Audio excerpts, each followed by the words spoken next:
Доброе утро, наши дорогие уважаемые телезрители. Это «Утро Якутии» на телеканалах Якутия-24 и НВК Саха. И сегодня у нас четверг, и, конечно, по традиции мы делаем ваше утро бодрее. Но давайте сейчас сразу перейдем к погоде, чтобы узнать, какая погода за окном и что же нам надеть перед выходом на работу. По состоянию на 6 часов утра температура воздуха в центральных районах республики была минус 17, минус 10 градусов. В заречной группе Улусов от 19 до 8 градусов со знаком минус.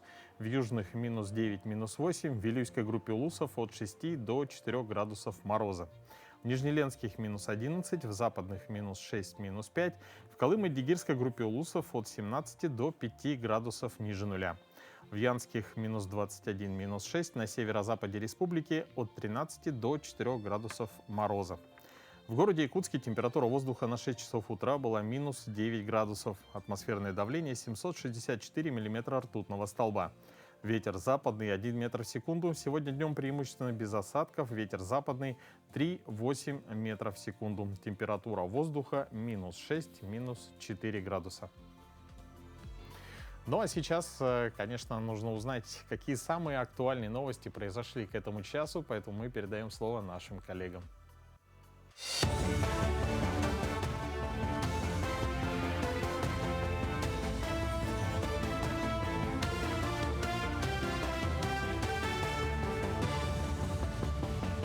Доброе утро, коллеги и телезрители. Расскажу о самых заметных событиях к этому часу. В 2026 году правительство Якутии планирует выделить свыше 130 миллиардов рублей на меры социальной поддержки населения. Средства будут предназначены для развития ключевых направлений в регионе. К ним относятся здравоохранение, образование, социальная политика, физкультура и спорт. Также руководство республики продолжает увеличивать финансирование важнейших программ, связанных с поддержкой семьи и детей и старшего поколения. В частности, в следующем году на реализацию регионального проекта «Поддержка семьи» будет направлена на 117,5 миллионов рублей больше. Общая сумма доходов госбюджета Якутии в следующем году составит 309 миллиардов 8 миллионов, расходов 317 миллиардов 34 миллиона рублей. Асфальтобетонный завод Мирнинского управления автомобильных дорог закончил сезон с перевыполнением плана. Всего раскатили 38 тысяч тонн двуслойного асфальта, что на 23% больше запланированных объемов. В Мирном заасфальтировали 5 улиц протяженностью 5 километров и 3 километра парковых тротуаров и беговых дорожек. Также вели работы в Чернышевском и Алмазном. Покрыли асфальтом подъездную дорогу к строящемуся аэропорту и часть его привокзальной площади. В 2026 году планируют увеличить выпуск смеси на 70%. Асфальт понадобится для капитального ремонта дорог Вилюй и Анабар, а также для продолжения асфальтирования городов и поселков Мирнинского района. В этом году завод у нас в целом отработал стабильно.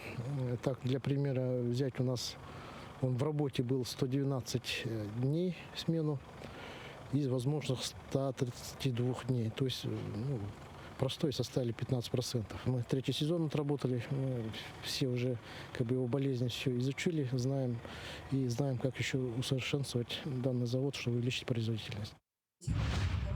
Во всем мире 15 октября отмечали Международный день белой трости, посвященный незрячим и слабовидящим людям. Так проводятся мероприятия, направленные на привлечение внимания к проблемам этой категории граждан и поддержку их самостоятельности. Так, в республике стартовал месячник акции «Белая трость». В течение месяца будут проведены различные мероприятия и активности для незрячих и слабовидящих, а именно круглые столы, информационные лекции, встречи, благотворительные акции, ярмарки вакансий, тифлоэкскурсии. Акция продлится до 15 ноября. Наше общество уже очень давно, скажем так, старое общество. И помимо культурных массовых мероприятий, помимо вокалов, у нас есть также очень много известных личностей в разном направлении. Также у нас очень много спортсменов, призеров, чемпионов Дальнего Востока и России. Благодаря этим членам ВОС наше общество сегодня процветает. Вносят они большую лепту и большой вклад. Продолжая тему событий, в Якутске проходит форум «Игровое пространство. Детство в цифровую эпоху». Цель форума – объединить экспертов, педагогов в области детского развития и родителей для формирования безопасного игрового и развивающего пространства детей, поиска баланса между виртуальным и реальным миром в условиях современной цифровой среды. И сегодня у нас в гостях кандидат исторических наук, проректор Международной педагогической академии дошкольного образования, ведущий научный сотрудник Совета по изучению производительных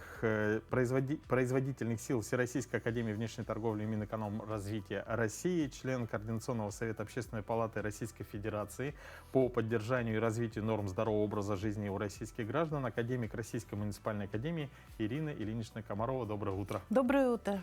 Ирина Ильинична, ну скажите, вот я думаю, самый актуальный, волнующий всех родителей вопрос: нужно ли ограничивать детям экранное время и почему? А вот вы сказали слово «детям», и это слово ключевое, потому что вот у меня 2 детей, им по 40 лет. Значит, а внукам у меня, соответственно, они тинейджеры, да, как сейчас говорят, ну, то есть больше 10 лет, положим, да, и у каждого из нас дети разного возраста. Вот я думаю, что для 40-летних, может быть, и не стоит ограничивать, но существует очень хорошая таблица. Разработана она, правда, не в такой популярной для нас стране, как США, но она очень разумная. От 0 до 3 нет смысла детей вообще подпускать к гаджетам, потому что они должны познать физический мир, что называется, на ощупь, на запах, то есть языком, и вот только вот натуральный мир, а не виртуальный. С 3 до 5 их нужно только знакомить, что есть такие приборы, с помощью которых они могут что-то сделать. И, наконец, после 5 это вот уже обучалки. Но тоже не бездумно. И более того, здесь есть одно исключение. Вот мы говорили недавно, или вы говорили недавно о слепых, да, и мы понимаем, что есть такое состояние человека, когда вот эти средства цифровые — единственный способ контакта с миром. И в этом случае мы это не обсуждаем. В остальных случаях, конечно, все запрещается, и мы видим, что и во Франции, и в Америке есть целые территории громадные, где запрещено использование гаджетов в школах, ну и в детских садах уж там и подавно. Ну, это на самом деле, да, такие достаточно сильные ограничительные меры. Но все-таки, если произошел контакт ребенка с гаджетами, то вот как обеспечить, познать и определить, какая цифровая среда для дошкольника безопасная, какая опасна? А вы знаете, она не все опасные. Вот смотрите, помните, раньше, ну вы еще слишком молоды, чтобы это помнить, говорили, не надо строить дом под линией электропередач, потому что вот излучение, оно будет вредить там. Овощи будут хорошо расти, а человек будет загибаться. Ну вот, а мы же себе сами создаем эту среду. У нас нет никаких норм, чтобы определить, а сколько можно поставить компьютеров в группу детского сада. А мы с вами понимаем прекрасно, что чем больше, даже тех, которые не влияют, экранные технологии очень разрушают психологию и когнитивные способности, и мозг ребенка. Но больше всего разрушает вот именно излучение. Но никто этим не занимался, пока этих исследований нет, а они нужны. И как мы с вами, рассуждать-то мы с вами можем как угодно, да, как нам удобнее, и большая часть часто так и рассуждает. А некоторые еще рассуждают и как выгоднее. А поскольку здесь у нас основной приток капиталов в эту сферу сегодня, то нужно быть очень осторожным. Все предвзято там, получается, все. Я не скажу, что все предвзято. Есть люди, которые работают за страх, что называется, и за совесть. И мы знаем много таких людей. Но просто не надо всегда думать самому. То есть вот понимать, что за тебя никто не решит, что твоему ребенку лучше. А нести ответственность и иногда просто и тяжкий крест нести будешь ты и твой ребенок. А все-таки как можно обеспечить безопасность ребенка в цифровой среде? Ну вот это трудный вопрос, потому что на него все отвечают очень по-разному. Многие считают, что ну раз уж он в 2 года я ему дал, то пусть уж он теперь и вот, играет. А это не столько разумное решение, сколько решение безвыходного родителя, который, отстояв там или отработав на очень сложной работе, работа же сейчас усложняется, приходит домой и просто даже не может придумать, чем занять ребенка другим. Ему нужно хотя бы 3 минуты посидеть спокойно. Ну так ведь мы как бы... И как мы эту ситуацию с вами переломим? Будем опять вешать вину на мать, что она не справляется, на отца, что они не справляются. Вот на кого нам эту вину вешать?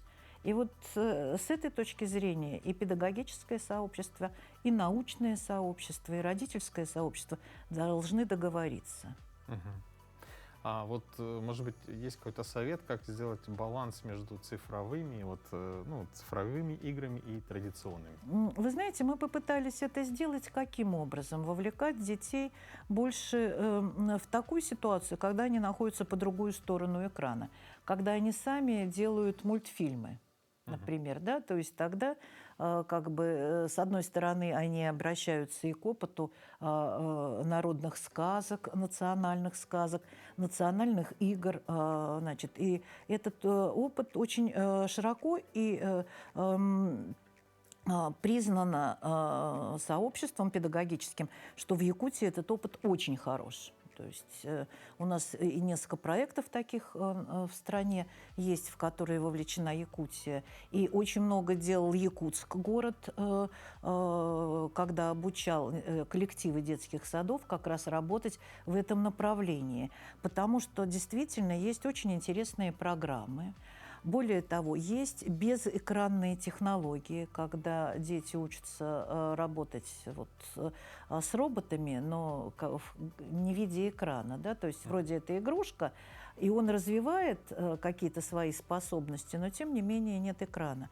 Ограничивать просмотр вместе с родителями, чтобы в семьях телевизор не работал на уровне фона, потому что это самое опасное.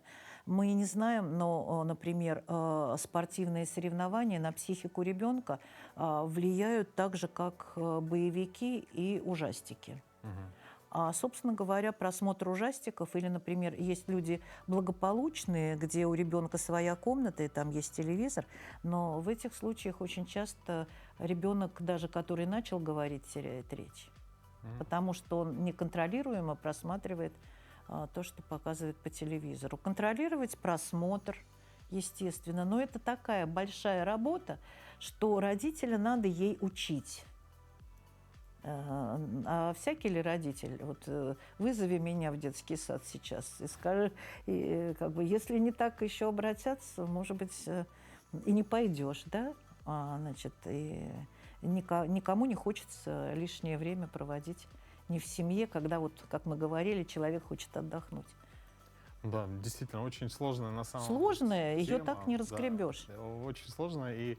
Но я надеюсь, что все родители понимают, на самом деле, опасность гаджетов. Желаем вам успешной работы. Спасибо большое. Она, возможно, только совместная. То есть и средства массовой информации здесь должны подключаться в обязательном порядке.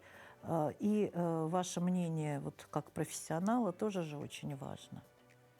Спасибо. Спасибо вам. Но мы надеемся, что каждый родитель найдет баланс для своих детей между цифровыми и традиционными играми. А далее хотелось бы узнать у вас, знаете ли вы, что степ-аэробика полезна для организма благодаря комплексному воздействию на сердечно-сосудистую систему, опорно-двигательный аппарат, обмен веществ и психоэмоциональное состояние. А регулярные занятия помогают улучшить физическую форму, развить выносливость и координацию, а также снизить стресс.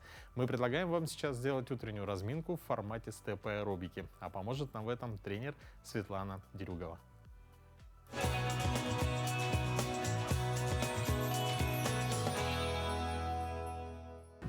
Всем доброе утро, меня зовут Дерюгова Светлана, я тренер по направлению степ-аэробика.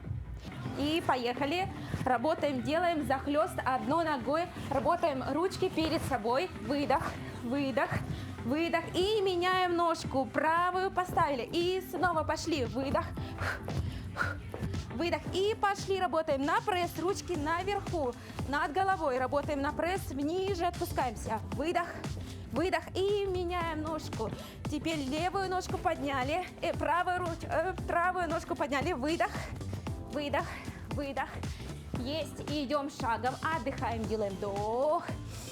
И выдох, еще раз вдох. И выдох. Есть. Теперь Делаем захлест одной ногой, меняем. Выдох, выдох, есть. Есть, еще. Работаем, работаем, работаем. Просыпаемся. И поехали. Jumping jack делаем. Если кому сложно, можете делать пошагово. Выдох, выдох. Носочек в сторону. Еще. Есть. Теперь можем работать пошагово. Работаем с правой ножки и левой ножкой. Отпускаемся на правую, левая. И пошли. Выдох. Ага. Еще. Коленки немного полусогнуты. Ритмичнее, динамичнее. Еще, еще, еще, еще. Молодцы. Ага. И пошли. Колено, локоть. Выдох, выдох, выдох. И поменяли ножку. Ага. И также, у кого нет платформы, можете работать просто. И выдох, выдох. Итак, поехали. Ручки перед собой. Корпус немножко вниз. И пошли коленки полусогнуты. Выдох, выдох. Молодцы.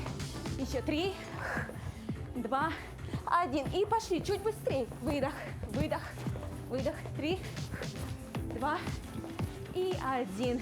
И сейчас проведем с вами растяжку. Поехали вместе со мной. Делаем хороший вдох, на носочки поднимаемся. И выдох. Спокойно. И еще раз глубокий вдох. И выдох. Внизу ручками потрясли. Разгоняем лимфу. Еще, еще, еще, еще, еще. Есть. Теперь ножки на ширине. Еще чуть шире. Взяли за голено, стоп. И вниз прогибаемся. И задержались. 5, 4, 3, 2, 1. Потянулись к правой ножке. Растягиваемся. 3, 2, 1. И к левой ножке. 3, 2, 1. Сейчас ножки соединили. Вниз прогибаемся. Колени не сгибаем. Колени у нас прямые. Вниз отпускаемся. И у носочков задержались. И раскачиваемся. Задержались. 3, 2 и 1. Есть. Всем пока. И с вами была Дерюгова Светлана. До новых встреч. Но как только вы придете сегодня на работу, не забудьте поздравить своего начальника, ведь сегодня отмечается Международный день босса. В этот день полагается вспомнить, что руководитель — это профессия, что это работа без отдыха, ответственность за каждый шаг, за каждое слово, за благополучие подчиненных ему людей. И еще о том, что шеф — это прежде всего человек. Ну а какие еще события, связанные с днем сегодняшним, расскажем далее.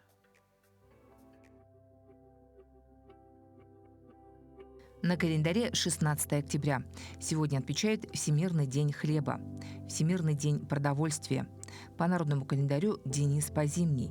Погодные приметы. Если на Дениса погода теплая, раньше Артемьева дня мороза не будет.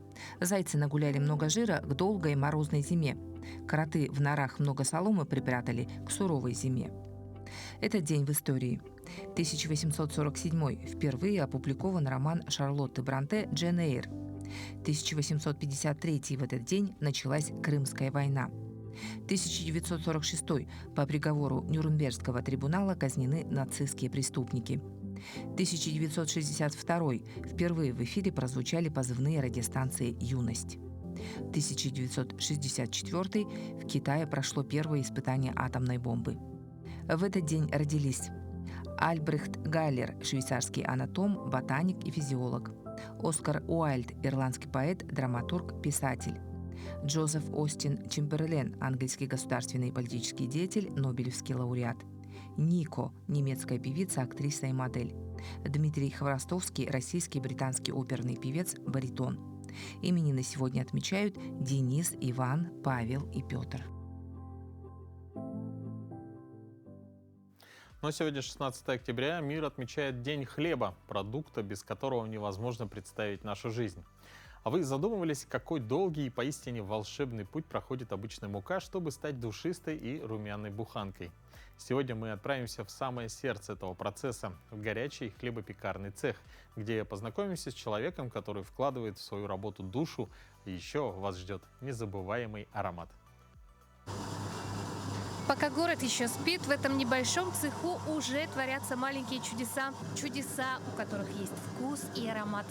Здесь начинается день для самого главного продукта на нашем столе. С чего начинается хлеб? Вот самое главное в его процессе приготовления. Вообще самое главное, и даже никто не догадается, это самое главное настрой и настроение пекаря, который его печет. В цех нельзя приходить с плохим настроением. То есть в первую очередь это твой настрой, это позитив. Вся твоя энергия, вся твоя энергетика, она передается хлебу и до покупателя, естественно. Хотя, если ты придешь с плохим настроем, плохое настроение, либо какие-то у тебя проблемы, вообще не стоит заниматься тестом. Иногда бывает даже там часа два, а то и бывает, что сутки не спишь. Последнюю Пасху я пришла в 8 вечера в понедельник и ушла в воскресенье ночью в 3 часа утра. То есть я не выходила отсюда вообще.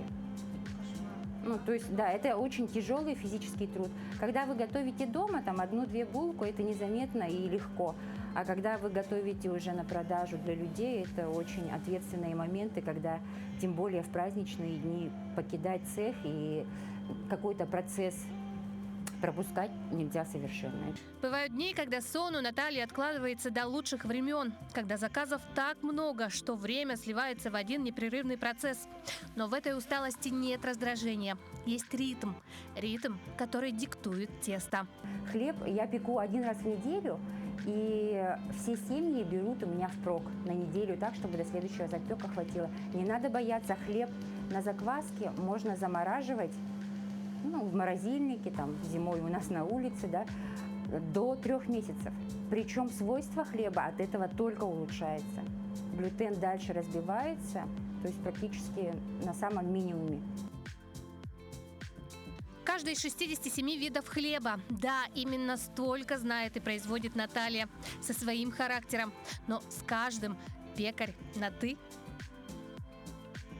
В хлебопечении не боюсь вообще никакой готовить хлеб, абсолютно. Я уже настолько обучена, и у меня такой багаж знаний, что я технологические карты могу составлять сама. Мне не надо их покупать. Предположим, кто-то захочет там кукурузный хлеб, кто-то полбяной хлеб, кто-то рисовый хлеб из нута. Зная профессионалы, мы уже пользуемся не граммовками, а процентовками. Есть хлебопекарный процент, такое понятие. И зная технологию и азы хлебопечения, можно составить любую карту. Поэтому, когда я готовлю хлеб, я вообще не боюсь. Вся семья ест только мой хлеб. С условием, что я даже отправляю ее в Санкт-Петербург старшему сыну. Я очень люблю ржано-пшеничные хлеба, вообще хлеба с цельнозерновой мукой. Не потому что это там полезно из вот этих, да, а именно по вкусовым качествам. Я в апреле ездила и обучалась в Москве в Стэнфорде у судьи мировых чемпионатов по хлебопечению. И это его технологическая карта. Это был просто шок вкусовой. Готовится из первого сорта пшеничной муки и ржаной цельнозерновой. Называется рустик. Деревенский хлеб рустик. Дальнейшие планы, не останавливаться, двигаться дальше, возможно, увеличивать производство. Хотелось бы, конечно, чтобы больший круг охватить, конечно, чтобы люди правильно питались. Так и рождается обычное чудо под названием хлеб. От зерна до душистой буханки на нашем столе. В День хлеба мы говорим огромное спасибо всем, кто вкладывает в него свою силу, душу и тепло. Приятного вам аппетита и доброго утра. Катерина Винокурова, Виктор Дичковский, Якутск. Любите неспешные чаепития с булочками по утрам из бабушкиного сервиза, но когда стол накрыт вязаной белой скатертью? Если это про вас, то вы истинный любитель старины. А таких людей оказывается немало. По данным популярных российских онлайн-платформ, продажи винтажной мебели, предметов интерьера, посуды только в первом квартале этого года выросли на 27% по сравнению с аналогичным периодом годом ранее. Чем привлекает людей винтаж? Для чего они скупают старые вещи и как используют в быту? Об этом смотрите в нашем следующем сюжете. О любви все твержу тебе сам. Небольшой музей при сельской библиотеке в Табаге, где выставлены вещи советских времен, встречает посетителей атмосферой прошлого столетия. Хранительница музея, а по совместительству заведующей библиотекой Елена Филиппова, собирала экспонаты у жителей своего села. Вот во время ковида люди же начали разбирать свои кладовки, чем-то же нужно было заниматься, и вот это вот все они нам очень много дарят. А потом что-то мы, конечно, покупаем. Последняя покупка – флакон духов «Красный Октябрь» доставил нашей героине немало хлопот. Во-первых, искала долго, во-вторых, надо было в целости доставить из другого города. Представляешь, если сейчас по дороге разобьются они, я говорю, мы никогда в жизни этот чемодан не отмоем. Ну, они немножко пролились, и, конечно, пакет пах я принесла, очень долго пахло. Все приходят, дети, тут бабушкой моей пахнет, моей бабушкой. Ну вот тот самый запах, как бы из советского времени, стойкий, резкий. Качество советских вещей – вот одна из причин, по которой сейчас многие предпочитают покупать винтажную мебель, одежду и посуду. А Светлана Иванова в быту активно пользуется посудой 70-х, 80-х годов. Это мамины вещи. Да, то есть, ну, они у нас все рабочие. Посуда используется там под заливные, под холодцы, вот большие тарелки. Потом вот это золото, она же не работает в микроволновой печи, да? То есть, и, ну, как-то вот они у нас стоят, парадно-выходная такая посуда. Это еще и память о детстве. Когда я была маленькая, у меня была почетная обязанность поставить горчицу на порог. Бабушка говорит, ну, там со стола же убираешь, она говорит, понеси горчицу на порог. И я прям с таким трепетом несу вот эту горчичницу. Ну, хотя был холодильник, но как бы там у порога обычно же ставят, ну, в холод. Чтобы она и не замерзла, не потеряла вкусовых качеств. Вот как-то она на пороге, видать, доходила, не знаю. У Светланы еще собрана коллекция чайников советских времен. Коллекция пополняется каждую поездку в отпуск, также и много их дарят знакомые и друзья. Самотканые рушники, покрывала, половики и фигурки синичек – еще одно увлечение женщины. Все это не только ностальгия по прошлому, но и современная мода на осознанное потребление. Сюда заводим, вот так переплетаем и понеслась. Потом мы это вот железки вынимаем, и получается коврик. Увлечение стариной еще и занятие очень познавательное. Историк Надежда Пермикина, подливая нам чай в чашке с сусальным золотом ручной росписи, задает каверзные вопросы. У какой посуды на столе не похожее оформление? Пиалочка. Пиалочка. Вот теперь возьмите в руки пиалочку и скажите, в чем отличие оформления здесь? Кто бы знал, что, казалось бы, простые линии на пиале напрямую связаны с историей страны. 70-е верные годы у нас появится рисунок, когда появятся тонкие линии. Если посмотреть с точки зрения математики, это либо у нас получаются круги, а иногда могла быть посуда немного вытянутой формы. Это овалы. И это, естественно, связано с освоением космоса.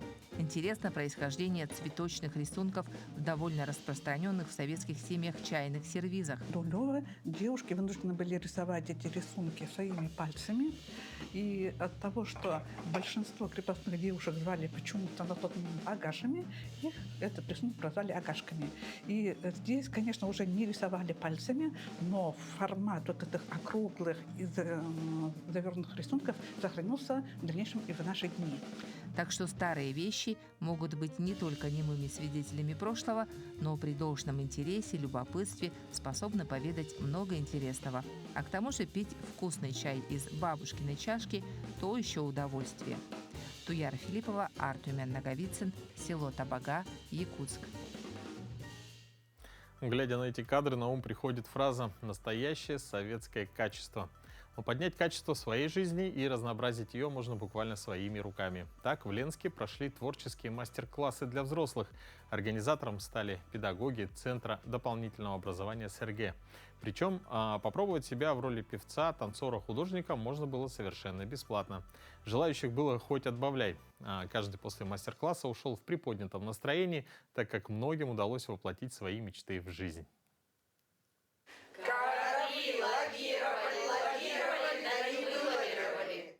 Первый мы посетили творческую встречу с певицей и мастером своего дела Яной Забелиной и Евгением Комарицыным. Участники мастер-класса познакомились с теорией занятий вокалом, выполнили несколько практических упражнений для разминки голоса, работали с мимикой лица и оттачивали произношение различных звуков. Раз, два, три, четыре. Раз, два, три, четыре. Раз, два, три, четыре. Также девушки поговорили о том, как важно для певца дыхание. После участницы отправились в студию звукозаписи, где была записана песня. Матушка земля, ой, белая березонька, для меня святая Русь, для других занозонька. Люди ищут себя, люди ищут, как скрасить свой досуг, свое свободное время. Ну, не на перспективу того, что мы из них группу создадим, а на перспективу того, чтобы люди попробовали, что им нравится, чем им хочется заниматься. Встреча прошла весело и познавательно абсолютно для всех. Иногда выполнение упражнений заставляло смеяться, поэтому мастер-класс подарил массу положительных эмоций. Передняя стопа вся на полу. Развернулись, выпад в сторону. Угол также 90 градусов. Отслеживайте, вся стопа на полу. Колено над пяткой. Также на позитиве прошел урок танца. Здесь педагог показал девушкам, как делать разминку, направленную на разогрев тела, на укрепление мышц и растяжку после физической нагрузки. Мы изучили два разных направления. Это был классический танец и степ-аэробика. Они немножко отличаются друг от дружки, но все равно идет очень большая физическая нагрузка, что в одном направлении, что в другом направлении. В кабинете напротив педагог дополнительного образования показал ленчанкам, как сделать якутский оберег. Тут же гости могли попробовать национальные блюда. Мы пришли через обряд очищения, сделали дыхательную гимнастику, начальные азы игры на хамусе. Также делаем обереги, женский оберег и мужской оберег из кожи, из натуральных материалов. Участницы еще одного творческого мастер-класса при помощи всего нескольких лоскутков ткани, обычных ниток делали куклу-оберег. Каждый вложил в свое изделие частичку души. Обереги девушки забрали с собой на память, как доброе пожелание любви и благополучия. Давно мечтала сделать своими руками оберег в свой дом, чтобы оберегать его, чтобы привлечь сюда счастье и удачу к себе домой. У нас преподаватель очень классный, все помогла, рассказала, все предоставила. Вот, поэтому никаких сложностей. Было очень интересно. В конце мастер-класса мы уже, как только закончим доделывать нашу берегиню, мы повяжем сюда ленточки и загадаем желания, чтобы они обязательно сбылись. Олег Каханов – один из немногих мужчин, посетивший мастер-класс. В этот день занимался росписью своей футболки. У меня есть любимая машина, в которую я вкладываю свою душу. И у меня есть хороший знакомый, который занимается творчеством. И я думал, что она мне сама сделает. Она говорит, попробуй сам нарисовать. Мне дали кисточки, акварелевые краски и результат на лицо. Действительно хороший рисунок появился, и мне это радостно. В этот день каждый мог исполнить свою мечту, попробовать себя в роли певицы, стать частью танцевального коллектива, представить себя художником. Причем все это совершенно бесплатно. Многие взрослые после посещения мастер-класса узнали, чем занимаются их дети, которые посещают кружки. Некоторые выбрали для себя увлечение, открыли новые возможности. Кто-то просто расслабился после рабочей недели. Никто не остался равнодушным. Все получили положительные эмоции. Светлана Балеева, Виталий Андреев, Ленск. А у нас появилась новая рубрика, с которой мы сегодня вас познакомим. Это образовательный проект «Спроси учителя». В ней школьники старшего и среднего звена смогут найти ответы на волнующие их вопросы. Родители смогут присоединиться к детям, чтобы вместе узнавать что-то новое каждую неделю.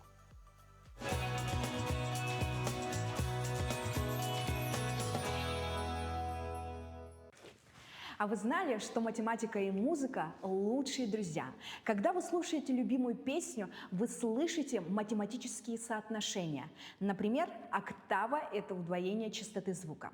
Так что, когда вы поете, вы не только наслаждаетесь музыкой, но и используете математику. Ютюгининен, всем здравствуйте! Я Валентина Варламова. Сегодня в нашем проекте «Спроси учителя» мы погрузимся в удивительный мир царицы всех наук – математики. У нас в гостях учитель математики физико-технического лицея имени Владимира Петровича Ларионова Любовь Сергеевна Герасимова. Ее выпускники не раз становились стабальниками по профильной математике единого государственного экзамена.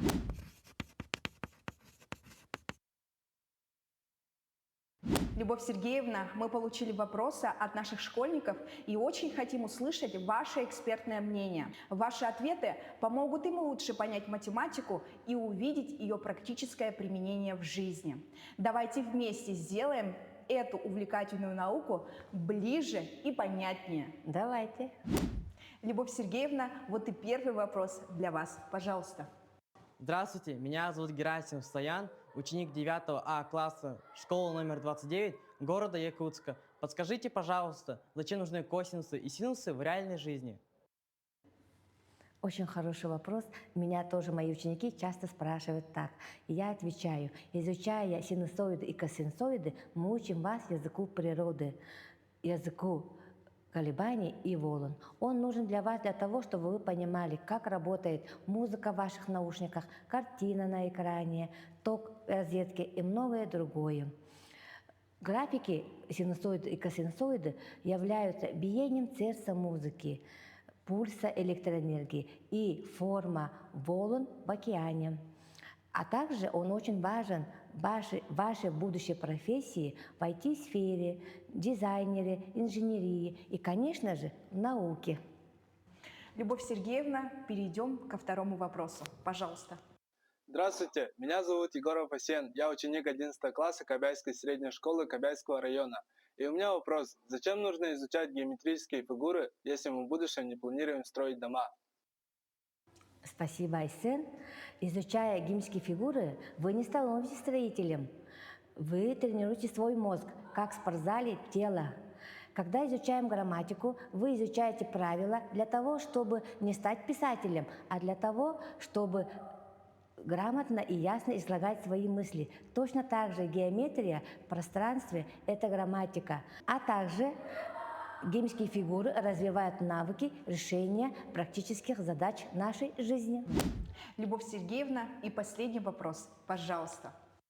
Здравствуйте, меня зовут Соловьева Маргарита. Я ученица 4 класса Исидской школы. Скажите, пожалуйста, для чего нужна математика? Здесь я хочу ответить словами великого русского математика Михаила Васильевича Ломоносова. Математику затем учить надо, что она ум в порядок приводит. Для ума математика нужна для развития логики, креативного мышления, и для нахождения выхода из сложных ситуаций и, конечно же, закаливает характер. Для жизни она нам нужна для расчета денег, планирования времени и анализирования информации. Для технологий без нее невозможно ни программирование и наука. Любовь Сергеевна, благодарим вас за ваши ценные ответы, а вас, дорогие школьники, за актуальные и интересные вопросы. Помните, каждый ваш вопрос – это шаг к новым открытиям и пониманию окружающего мира. Не забывайте следить за новыми выпусками нашего проекта. Спасибо, что были с нами, и до новых встреч! Сегодня четверг, а это значит, наступило время нашей традиционной рубрики «Киноафиши», которая поможет вам определиться с планами на грядущие выходные.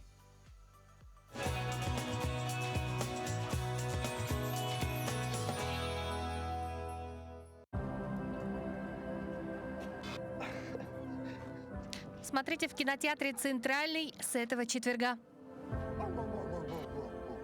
Кто это тут у нас? Хороший мальчик Инди борется со злом и покоряет сердца в хорроре «Глазами пса». По сюжету тот молодой человек, страдающий хроническим заболеванием легких, переезжает из Нью-Йорка в заброшенный дом своего покойного деда вместе со своим псом по кличке Инди. В доме, однако, обитают злые силы. Инди чувствует их присутствие и отважно вступает в схватку с призраками, чтобы защитить любимого хозяина. В главной роли выступил новошотландский ретривер Инди, пес режиссера. Съемки часто велись на уровне глаз собаки, чтобы отразить точку зрения Инди. Фильм создавался в Нью-Джерси на протяжении более 400 дней. Премьера ленты состоялась на международном кинофестивале в Мельбурне. «Глазами пса» заслужил широкое признание со стороны критиков, которые оценили оригинальный подход и эффектные ужасы. Фильм даже назвали лучшим хоррором в нынешнем году. Особенно восхищенно отозвались об игре Инди, чья преданность хозяину и эмоциональная игра без диалогов и компьютерной графики покорила всех. А Лермонтов вообще знает, что мы вообще видим? Биографическая драма «Лермонтов» расскажет о последних месяцах жизни Михаила Юрьевича Лермонтова, поэта, художника и офицера, чья судьба оборвалась на дуэли. Уже здесь. Он же всех ненавидит. Проект уже вызвал интерес зрителей. В картине задействованы известные российские актеры, а съемки проходили в исторических локациях, связанных с именем писателя. Лента создана в жанре исторической драмы и посвящена последнему периоду жизни великого русского поэта. По словам создателей, фильм объединит реальные исторические события и художественное переосмысление судьбы писателя.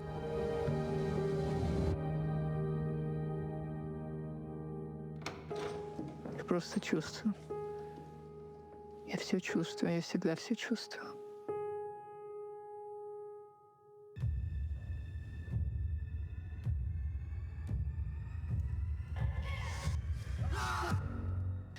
А на экраны республики выходит мистический хоррор Константина Тимофеева «Призраки Якутска». Картина вдохновлена историей из жизни. По словам режиссера, несмотря на жанр ужасов, упор делается на человеческие качества. Одну из главных ролей в новом проекте сыграл известный блогер Владимир Дормидонтов.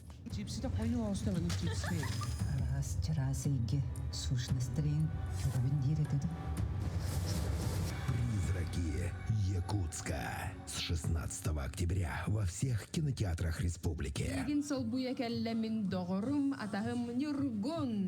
Жара әрәләх истәчләрен бар булакны бу эфиргә әрян кәләңгә чугаз жанргытын әгәдле кадынса, онда сөбүр рәватын закасы канса. С начала времен человек смотрел на звезды и задавался вопросом: один ли я? Студия Disney представила новое продолжение культовой киберфраншизы «Трон Арис». Говорят об искусственном интеллекте. Виртуальные миры, какие они, когда мы туда попадем? После событий «Трона. Наследие» мир технологий шагнул далеко вперед. Корпорация создает нового искусственного героя, программу по имени Арис, созданную для взаимодействия с реальным миром.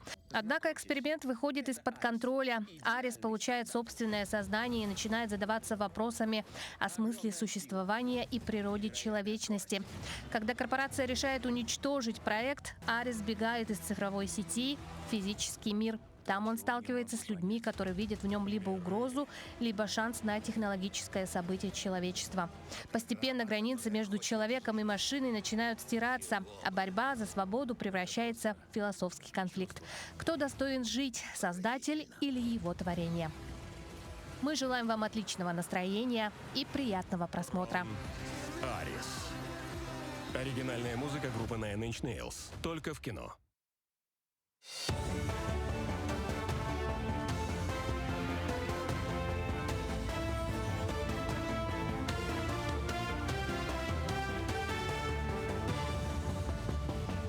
Мы продолжаем рассказывать о самых заметных событиях этого утра. Оперативный штаб республики продолжает работу по дополнительному обеспечению оснащением участников СВО. В понедельник в зону боевых действий были направлены радиостанции и высокотехнологичная продукция дронов с тепловизором. Также участникам спецоперации доставляют гуманитарный груз, продуктовые наборы и посылки от организаций и граждан, которые бойцы получат 4 ноября ко Дню народного единства. С 3 по 9 ноября наша республика станет площадкой для масштабного и знакового события – антифашистского форума «Народ и армия едины-2025». В течение этих дней нас ждут пленарные заседания, дискуссии, исторические выставки и патриотический концерт. Мероприятия по дополнительному обеспечению участников специальной военной операции снаряжением и оснащением продолжаются. 7 октября закрыта навигация маломерных судов на территории республики. В Вилюйском Улусе сотрудники административной комиссии совместно с Государственным отрядом противопожарной службы и Государственной инспекцией по маломерным судам провели профилактический рейд по водным объектам. Цель такой профилактической работы – обеспечение безопасности людей за счет проведения разъяснительной работы, предотвращения несчастных случаев и контроля за соблюдением правил поведения на воде. Подобные рейды сотрудники планируют проводить регулярно. Административная комиссия Вилюйского района напоминает об административной ответственности. В период ледохода-ледостава на реке Вилюй организованы патрульные группы. При выявлении несовершеннолетних на воде, на льду родители, законные представители несут административную ответственность. За неисполнение родителями или иными законными представителями несовершеннолетних обязанностей по содержанию и воспитанию несовершеннолетних. Кроме того, за выезд транспортного средства на лед в период введенных ограничений в соответствии с статьей 9.10 Кодекса об административных правонарушениях Республики Саха-Якутия предусматривается административная ответственность. В Ленском районе всю эту неделю в преддверии Дня матери проходят торжественные выписки новорожденных. Встречают их не только родственники, но и представители Комитета по молодежной и семейной политике и Управления социальной защиты. Так, семье Васильевых были вручены 2 материнских капитала за рождение 4-го ребенка. А у Ивана и Анастасии Терековых появился на свет первый долгожданный ребенок. Девочку назвали Ульяной. Эта выписка стала самой трогательной. Новоиспеченная молодая мама не могла сдержать слез от радости и счастья. Конечно, это наш первый долгожданный ребенок. Вот. Так что для нас это счастье. Когда родилась?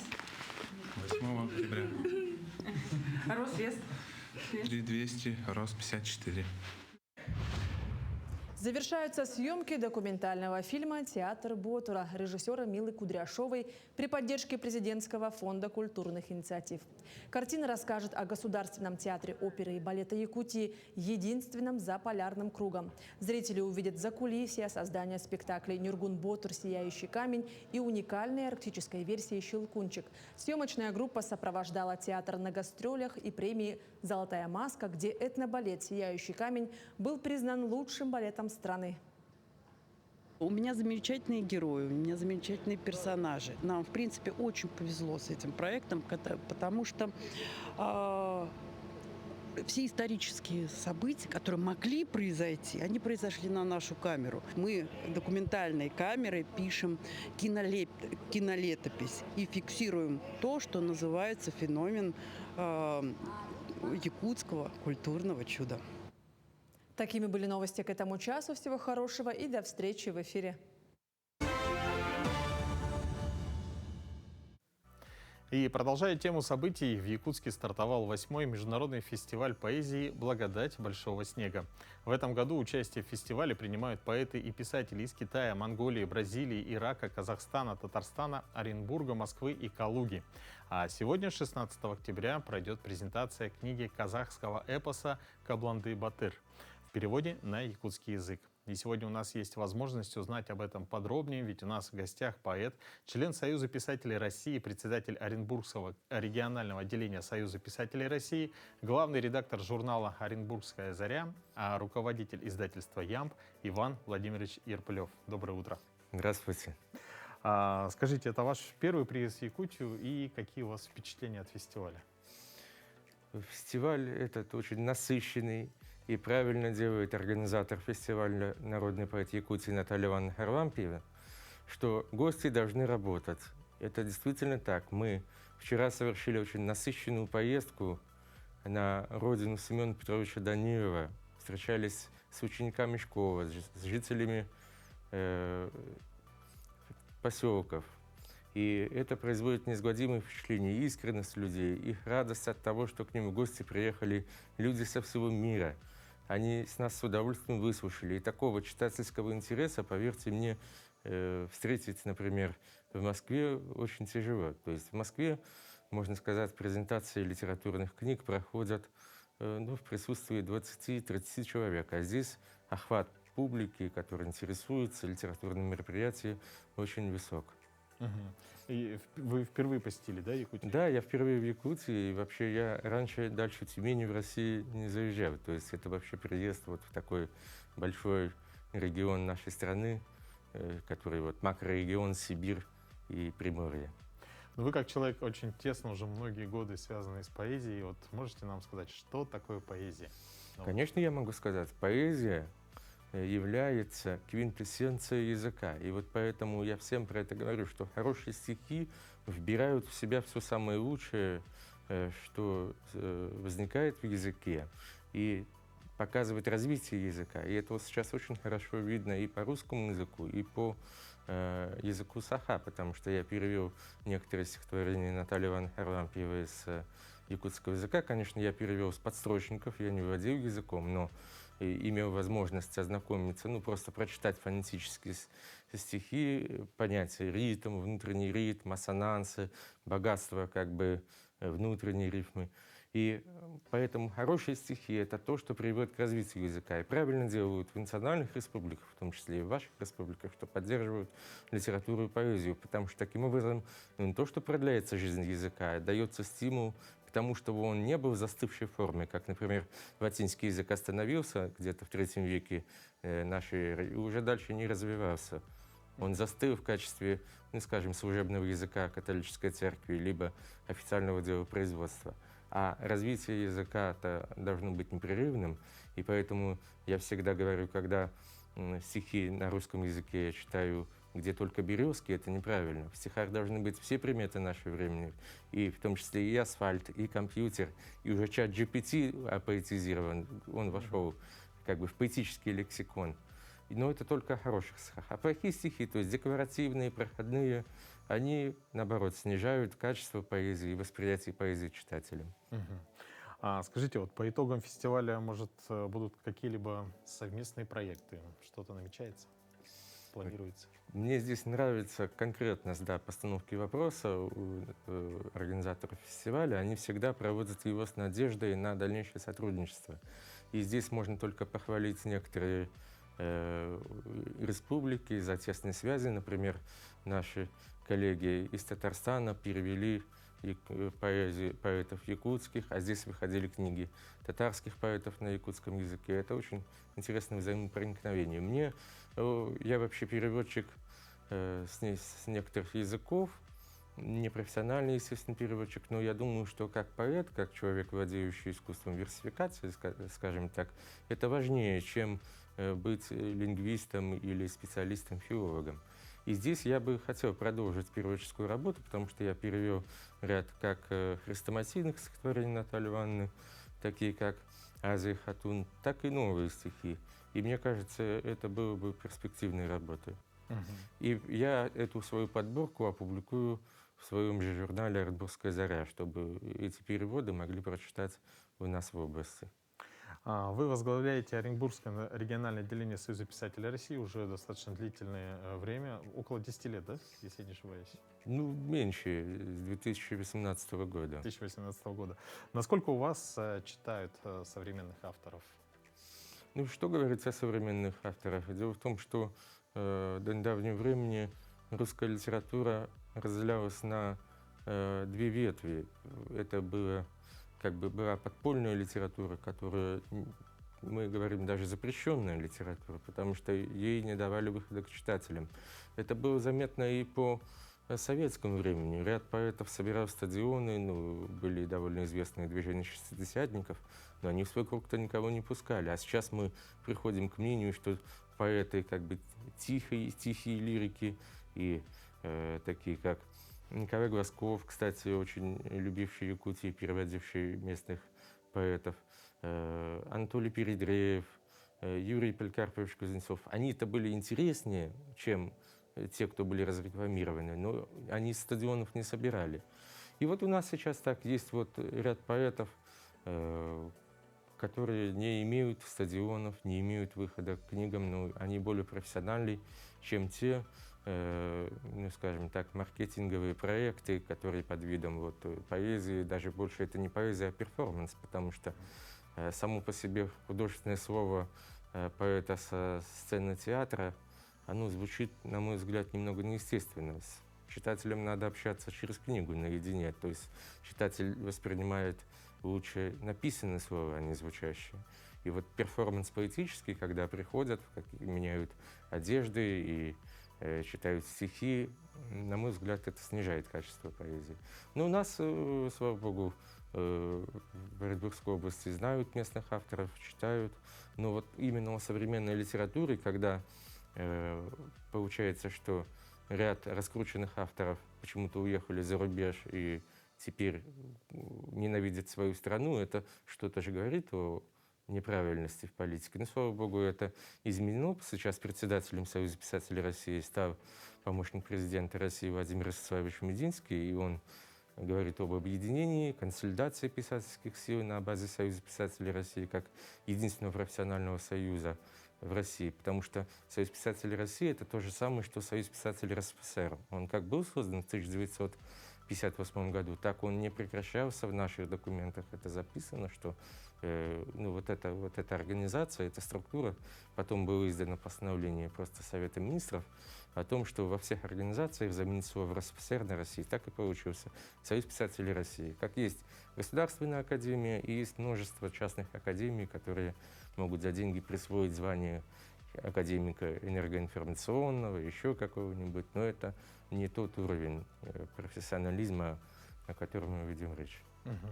Ну, Иван Владимирович, спасибо вам большое. Мы желаем успешного проведения фестиваля. Надеемся, что будут хорошие коллаборации, интересное дальнейшее развитие и сотрудничество. Желаем вам доброго утра. Спасибо большое. С добрым утром. Спасибо. Ну, а, дорогие друзья, также желаем вам отличного начала дня. Я думаю, что наш сегодняшний выпуск вам в этом помог. И увидимся с вами уже завтра в это же время на телеканалах Якутия-24 и НВК Саха. До новых встреч.